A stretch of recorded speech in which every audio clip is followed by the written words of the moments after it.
जय माई की। श्री बगलामुखी पीताम्बरा माई के यंत्र को सिद्ध कैसे किया जाता है, इस तरह के प्रश्न प्राप्त हो रहे हैं। तो पहले यह समझ लेते हैं कि शुद्ध यंत्र क्या होता है। शुद्ध यंत्र वह होता है कि जिस तरह से उस यंत्र की संरचना तंत्र के ग्रंथों में बताई गई है उसे उसी तरह से ही बनाया जाए, निर्मित किया जाए। और तंत्र के ग्रंथों में क्या बताया है? बिंदु त्रिकोण षडस्ते रष्ट दलो परिते षोडश दलगत पीठम भूपुर वृत्तयुतम।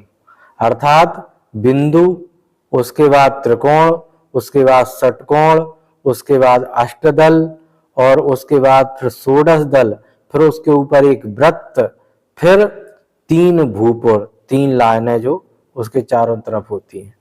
तो इस तरह से जो यंत्र निर्माण किया जाता है बिंदु से भूपुर पर्यंत, यह यंत्र शुद्ध यंत्र माना गया है। इसके अलावा जो बाजार में यंत्र उपलब्ध हैं उनमें अधिकांश यंत्रों में 2 प्रकार की त्रुटियां पाई जाती हैं, इसलिए वो अशुद्ध यंत्र हैं। पहली यह है कि उन यंत्र में भूपुर के अंदर का जो हिस्सा है, जो 3 लाइनों के अंदर का हिस्सा है, उसमें कुछ ना कुछ यंत्र वगैरह लिख दिए जाते हैं जो कि ठीक नहीं है। और दूसरा यह है कि जो षोडश दल हैं, जो षोडश दल बने हुए हैं, उन दलों के ऊपर एक वृत्त होना चाहिए और अधिकांश यंत्रों में यह वृत्त नहीं होता, इसलिए यह यंत्र अशुद्ध माना जाता है। तो पहले तो यह है कि जिस यंत्र का सिद्धिकरण होना है वो यंत्र शुद्ध यंत्र होना चाहिए, तभी उसका सिद्धिकरण हो सकता है। तो शुद्ध यंत्र इस तरह का होता है, ऐसे ही यंत्र को प्राप्त करना चाहिए, बनवाना चाहिए।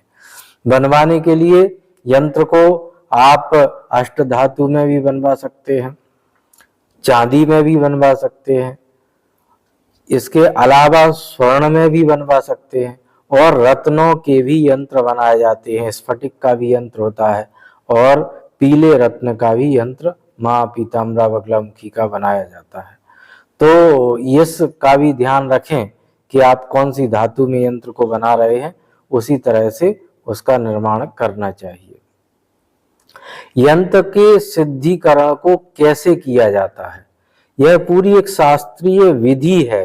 तंत्र के शास्त्रों में, ग्रंथों में यह पूरी विधि बताई गई है, पूरे मंत्र दिए गए हैं। हम उनकी विधि की एक सीधी श्रृंखलाबद्ध चर्चा आपके सामने रखते हैं कि आप समझ पाएं कि यंत्र का सिद्धिकरण किस तरह से किया जाता है।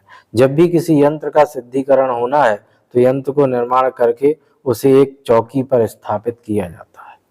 फिर उसके बाद विधिवत आचमन इत्यादि करके आपके जो संस्कार हैं वो पूरे होते हैं। शिखा बंधन, कुश, पवित्री धारण, ये सब आचमन इत्यादि जो पूरे हैं, प्राणायाम इत्यादि करने के बाद फिर आप स्वस्ति वाचन करते हैं। स्वस्ति वाचन के बाद आप संकल्प करते हैं। संकल्प में अंत में बोलना होता है श्री बगलामुखी देव्या पूजनार्थम श्री बगलामुखी यंत्र संस्कार महम करिष्ये। इस तरह से आप संकल्प बोलते हैं। संकल्प बोलने के बाद यंत्र का संस्कार प्रारंभ होता है। उसके लिए चौकी के आसपास 8 कलशों को स्थापित किया जाता है। विधिवत शास्त्रोक्त विधि से उन 8 कलशों की स्थापना की जाती है। उन 8 कलशों का पूजन होता है। पूजन हो जाने के बाद फिर पंचगव्य को निर्माण किया जाता है। पंचगव्य में क्या आता है? गाय का घी, गाय का दूध, गाय का दही, गौमूत्र और गोमय अर्थात गोबर, इन 5 चीजों को मिला करके पंचगव्य का निर्माण किया जाता है। पंचगव्य का निर्माण करने के बाद उस पंचगव्य का अभिमंत्रण करना होता है, अभिमंत्रित उसको करना होता है। उसके लिए एक मंत्र है, उस मंत्र को 108 बार जपते हुए उस पंचगव्य का अभिमंत्रण करते हैं और अभिमंत्रण करने के उपरांत फिर जो यंत्र आपने स्थापित किया हुआ है उस यंत्र का उस पंचगव्य से स्नान कराया जाता है, उसको शुद्ध किया जाता है।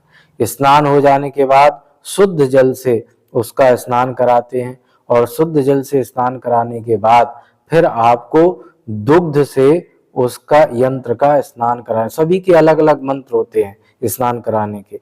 दूध से स्नान कराते हैं, दूध से स्नान कराने के बाद जल से स्नान कराते हैं, फिर धूप दिखाते हैं, धूप दिखाने के बाद दधी से स्नान कराते हैं, फिर जल से स्नान कराते हैं, फिर धूप दिखाते हैं, दधी के बाद घी से स्नान कराते हैं, फिर जल से स्नान कराते हैं, फिर धूप दिखाते हैं।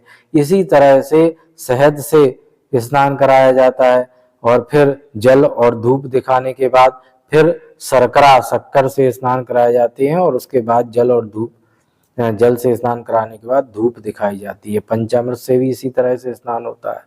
ये सब पूरे स्नान को संपन्न कर लेने के बाद फिर एक कुसा को लेते हैं और कुसा के अग्रभाग से यंत्र को स्पर्श करते हुए फिर गायत्री मंत्र का जप करते हैं। कम से कम 108 बार तो गायत्री मंत्र का जप करना होता है। यह जप करने के उपरांत फिर जो प्राण शक्ति का मंत्र है उसका विनियोग, न्यास, ध्यान इत्यादि करना होता है। विनियोग, न्यास, ध्यान इत्यादि उनके होते हैं। फिर विनियोग, न्यास, ध्यान इत्यादि करने के बाद फिर जो प्राण शक्ति मंत्र है उससे प्राण प्रतिष्ठा यंत्र की जाती है। भगवती की प्राण प्रतिष्ठा यंत्र में की जाती है। इसकी पूरी एक विधि है, प्राण शक्ति का मंत्र है, उसके अनुसार करते हैं। प्राण प्रतिष्ठा करने के बाद फिर षोडशोपचार उस यंत्र की पूजा होती है। फिर उस यंत्र के भी षडंग न्यास किए जाते हैं। फिर 108 बार कम से कम और अधिक से अधिक आप जितना ज्यादा से ज्यादा जप सकें उतना अधिक से अधिक मूल मंत्र का जप किया जाता है। फिर उसका 10% हवन किया जाता है। इस प्रकार से यह पूरी हमने एक श्रृंखलाबद्ध तरीके से आपको यंत्र संस्कार की विधि बताई है। यही शास्त्रोक्त विधि है, इसके अनुसार ही यंत्र का सिद्धिकरण शुद्धिकरण होता है। अब प्रश्न यह है कि यंत्र को पूजन करने का अधिकार किसको है? कौन से साधक हैं जिन्हें यंत्र रखना चाहिए और उसका पूजन करना चाहिए?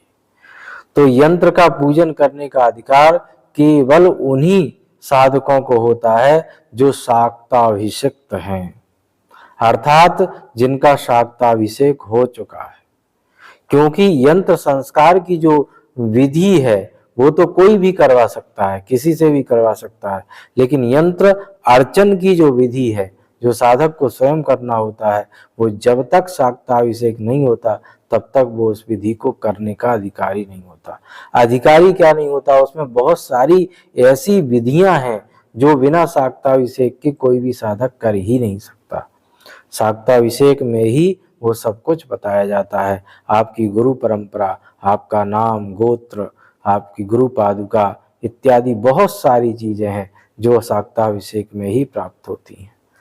तो यंत्र को संस्कारित करके रख लेना एक अलग बात है, किंतु यंत्र का विधिवत अर्चन कर पाना एक अलग बात है। और जब तक आप अर्चन करने के अधिकारी नहीं हैं तब तक आप उसे प्राण प्रतिष्ठा करके अगर घर में रख भी लेते हैं तो भी उसका कोई विशेष लाभ आपको प्राप्त नहीं होता। हाँ, आप भाव से किसी यंत्र को रखे हुए हैं, माँ को उसमें मान करके सामान्य जो आप पर बन पड़ रहा है आप वैसी पूजा अर्चना, आराधना, साधना माँ की कर रहे हैं, वो एक अलग बात है। किंतु शास्त्रोक्त विधि से अगर प्राण प्रतिष्ठा यंत्र की हुई है तो उसका विधिवत अर्चन भी होना चाहिए। तो यंत्र केवल उन्हीं के लिए कारगर और आवश्यक हैं, उन्हीं के लिए वे जरूरी हैं जो उसके योग्य हैं। जो यंत्रों के उस महत्व को समझते हैं वो उनके अपनी योग्यता के अनुसार ही यंत्र को स्थापित करते हैं। तो यह सब यंत्र के सिद्धिकरण शुद्धिकरण की विधि हमने आपको बताई। आगे भी अगर आप कुछ जानना चाहते हैं तो हमें कमेंट्स करें। जय माई की।